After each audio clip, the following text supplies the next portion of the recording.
আচ্ছা, আশা করছি সকলে ভালো আছো। আর এই দেখো সকাল সকাল বাগান এসছি। এই দেখো টমেটোগুলো ছিল দু একটা, তাই নিতে এলাম। এই দেখো টমেটো তিনটা হলো। আর এই দেখো এইদিকে আরও আছে, তার মানে ভয় লাগছে। এই দেখো দুটো গাছগুলো সব মরে গেছে। দেখো মানে পানি দেওয়া হয়নি, তার জন্য সব মরে গেছে গাছগুলা।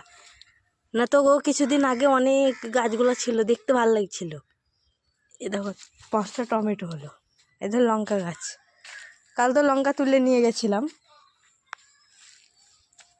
এ দেখো লঙ্কাও ধরে আছে, মানে প্রচুর লঙ্কা তুলে নিয়ে গেছে। আর এ দেখো কাঁঠাল দুটো, মানে কি বলবো, এই দেখো একবার নামুতে গাই সে একবার পচে যেতে পারে, উপরে হয়নি। ধর লঙ্কা গাছগুলো কত বড় হয়ে গেছে, কিন্তু এই গাছটায় লঙ্কা ধরেনি, আমার বড়ই লাগছে। আর এই দেখো আতা গাছ, তোমরা তো দেখেছো আতা গাছে ফুল ফুটেছিল, কিন্তু এই দেখো সব বৃষ্টি হয়েছিল কাল রাতে, নিয়ে দেখো সব ঝরে গেছে। এক দুটো আছে, এই দেখো আর আর নাই।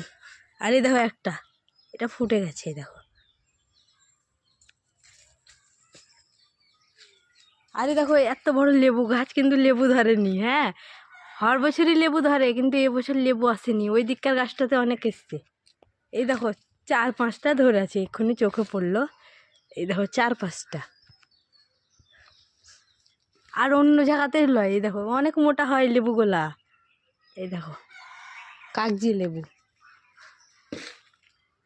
এদিকে একটা লেবু আছে, 10-15টা লেবু গাছই আছে আমাদের বাগানে। এই দেখো এটা আবার পুচকি পুচকি, মানে এটা 12 মিশা গাছ, 12 মাসই লেবু ধরে।